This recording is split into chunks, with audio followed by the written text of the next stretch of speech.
Olá, eu queria falar-vos sobre traumas, bloqueios, emoções, sentimentos e queria explicar-vos como é que tudo isto se processa em termos da nossa mente, o nosso cérebro, o nosso corpo. E vou começar por vos explicar como é que funciona então o nosso ser. Nós temos uma mente, dentro da nossa mente formam-se os pensamentos, normalmente alimentados pela imaginação. E estes pensamentos vão enviar a cada momento uma mensagem ao cérebro daquilo que o cérebro precisa de fazer para que o corpo esteja em sintonia com a nossa mente. O nosso cérebro é aquilo a que nós também chamamos o subconsciente, é onde estão os nossos programas que se desenrolam automaticamente a toda a hora. E eles têm como função manter-nos vivos, cuidar da nossa sobrevivência. Então, quando nós temos um conflito emocional, na nossa mente formam-se pensamentos negativos. Estamos num conflito. E a mente não está a conseguir resolver a situação.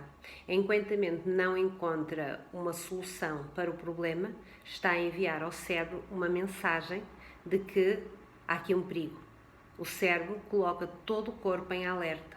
O corpo vai sintonizar biologicamente na sua produção de hormonas, químicos, de acordo com o conflito emocional que está a acontecer.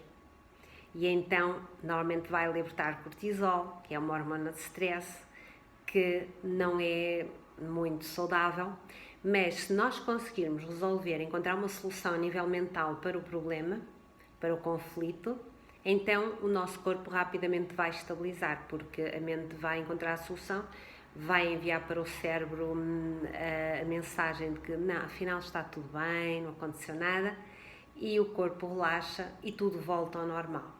O que acontece quando nós temos um conflito que não conseguimos resolver? Isto vai afetar partes do nosso corpo de acordo com a situação. Essa situação vai refletir-se em determinadas partes do nosso corpo. Vou dar-vos aqui um exemplo que é engraçado.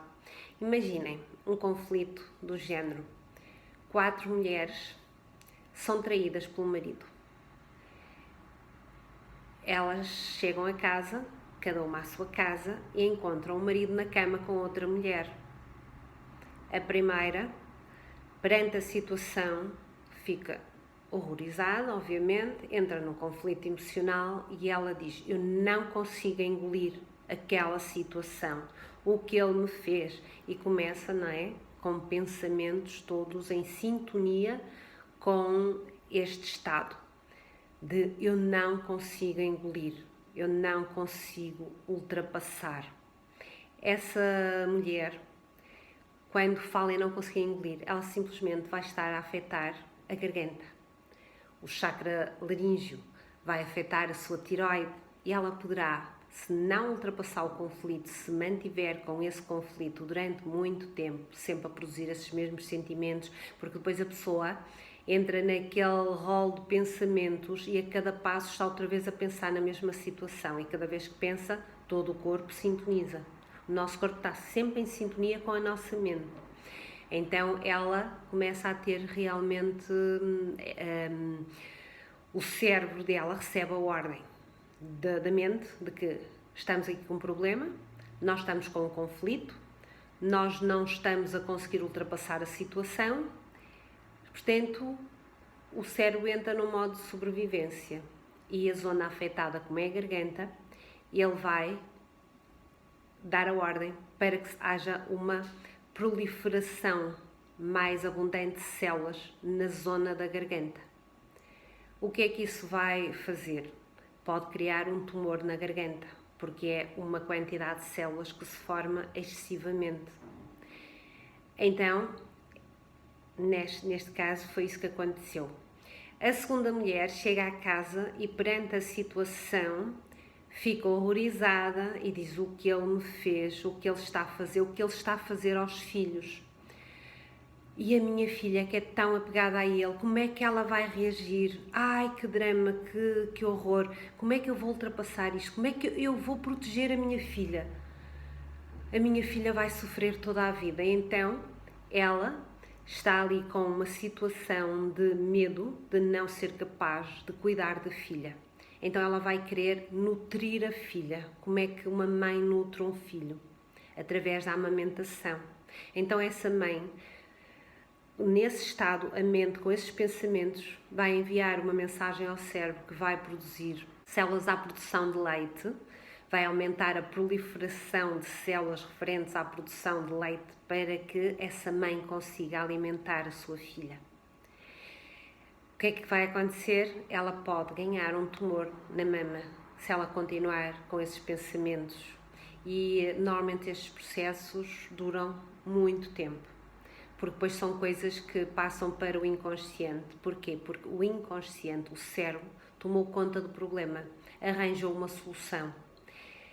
E depois a vida corre e parece que já nada aconteceu e que está tudo resolvido, e não está. O tumor continua a crescer, porque aquela mensagem continua lá. Porquê? Porque o conflito não foi solucionado, o conflito emocional manteve-se. Aquela mulher não encontrou paz, não encontrou solução para aquele conflito. Imaginem a terceira mulher que, ao chegar a casa e perante a situação, fica realmente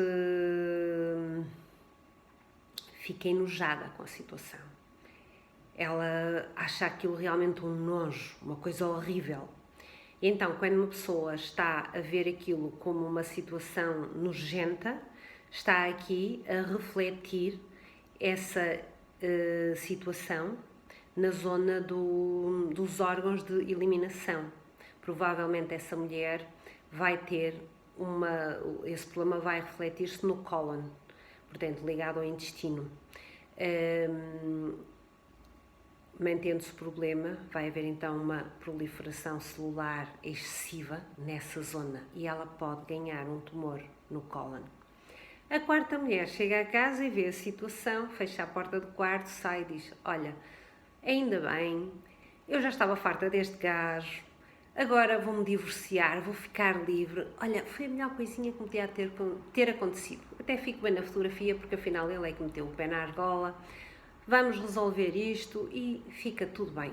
Portanto, essa mulher não teve conflito nenhum, resolveu mentalmente o problema, não teve qualquer dificuldade e segue a sua vida como se nada fosse. Portanto, ela não vai ter repercussões dessas emoções. Isto foi só um início para nós começarmos a falar sobre este tema das emoções e das repercussões das nossas emoções. As emoções que alimentam as nossas crenças, e as nossas crenças são alimentadas pelas emoções. Sempre que um pensamento se forma, ele também é alimentado por uma crença, e por trás dessa crença há uma emoção que está ligada a uma memória do passado, mas vou falar isso amanhã.